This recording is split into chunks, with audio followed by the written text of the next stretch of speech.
I am a product of immigration. My mom immigrated to the US since she was 10 years old, and my dad is first generation Mexican to be born in the US. So I am a mix of first and second generation Mexican to be born in the US. My Tia Pena, who has been living in the United States for most of her life, who immigrated here from Mexico to have a better life. For as long as I can remember, my Tia Pena has been a part of my life. She has shown up to as much of my birthdays as possible. She cares about me and has reminded me repeatedly that I will always be her baby. I thought that I knew everything about her, but I was wrong. I never really knew my Tia. Now I can see my Tia in a different light and appreciate not only just her, but also on immigration even more than I already did. I love my Tia Pena, and it feels like this project has brought us closer together than we did before. Can you tell us your name? Esperanza Negron. How long have you lived in the US? 53 years. Where did you live before?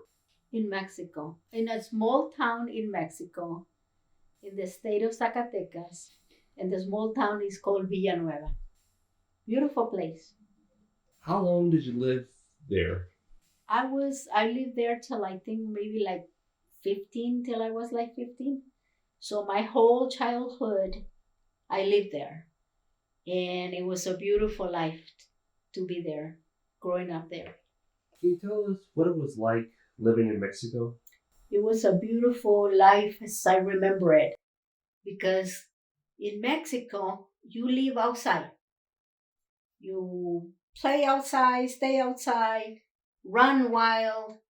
Uh, I picture it like a free little bird.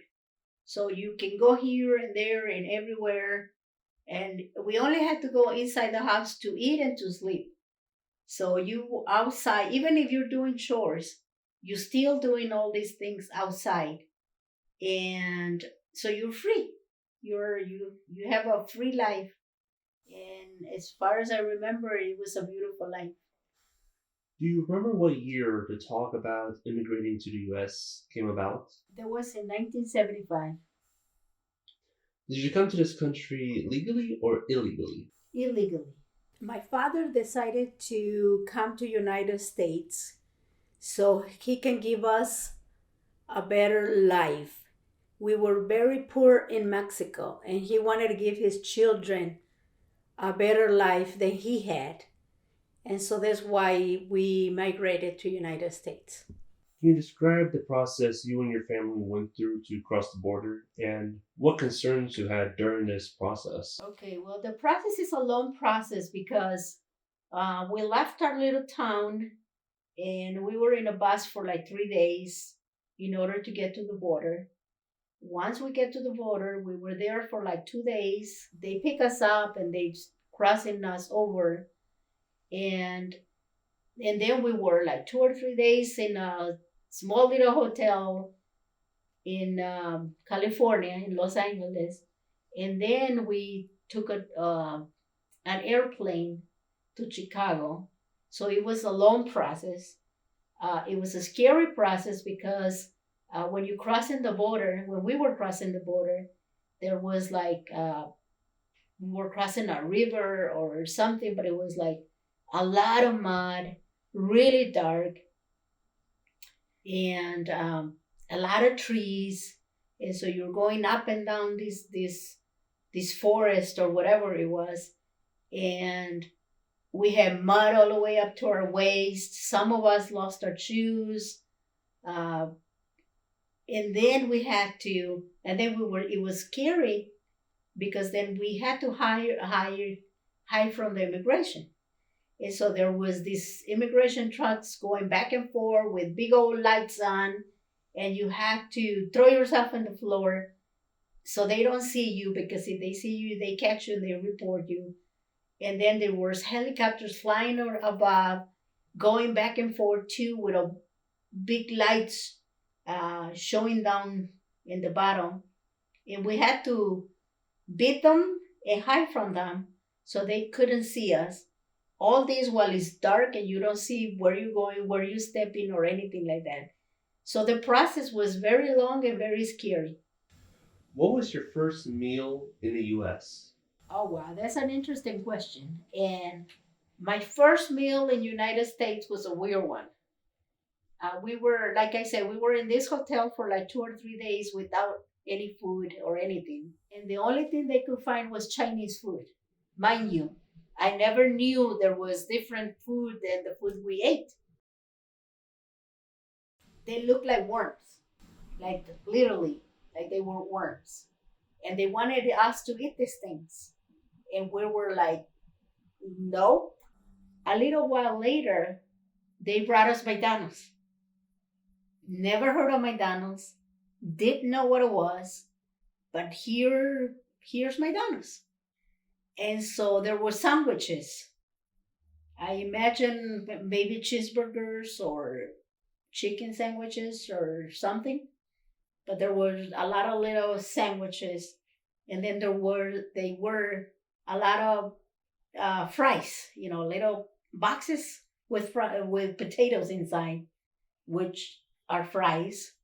And so we didn't know what it was, but then my uncle said, these are just potatoes. These are fried potatoes. Try them.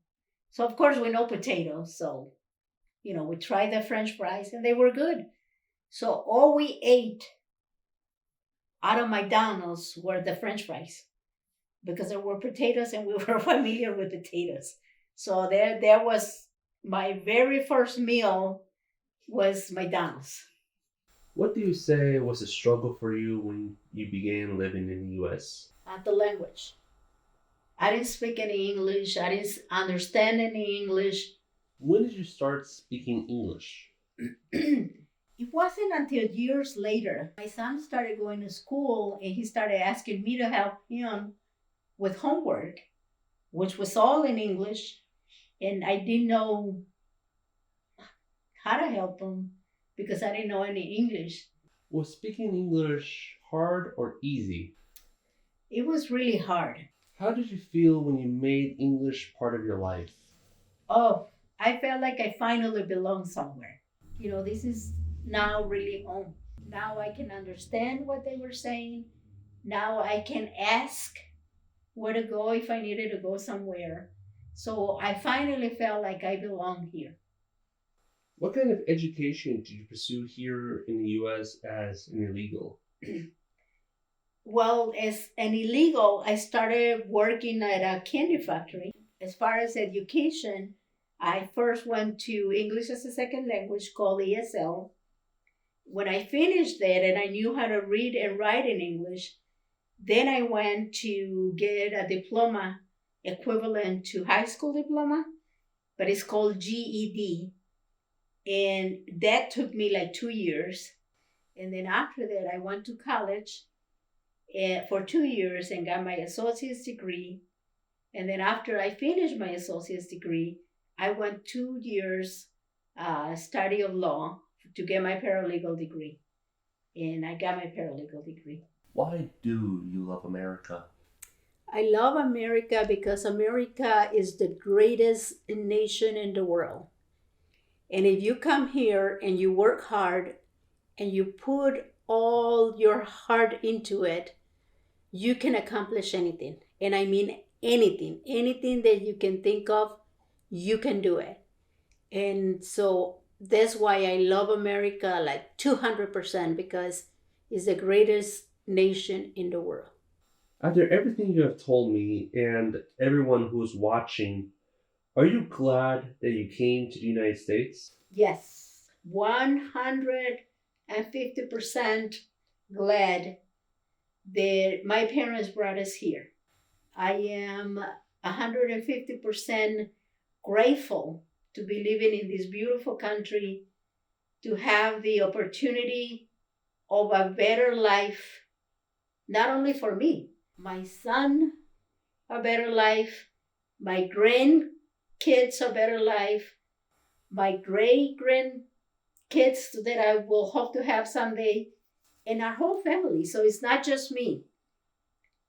In my family, there's a lot of us, too many of us.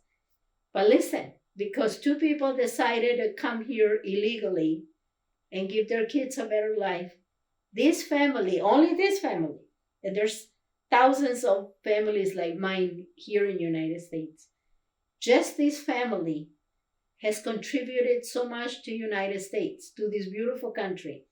We in our family now we have a doctor, an engineer, teachers, nurses, secretaries, paralegals, and we even have one working in Congress.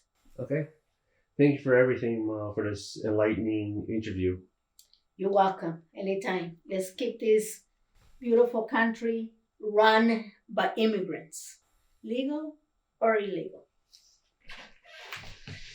Gracias, tía. De nada.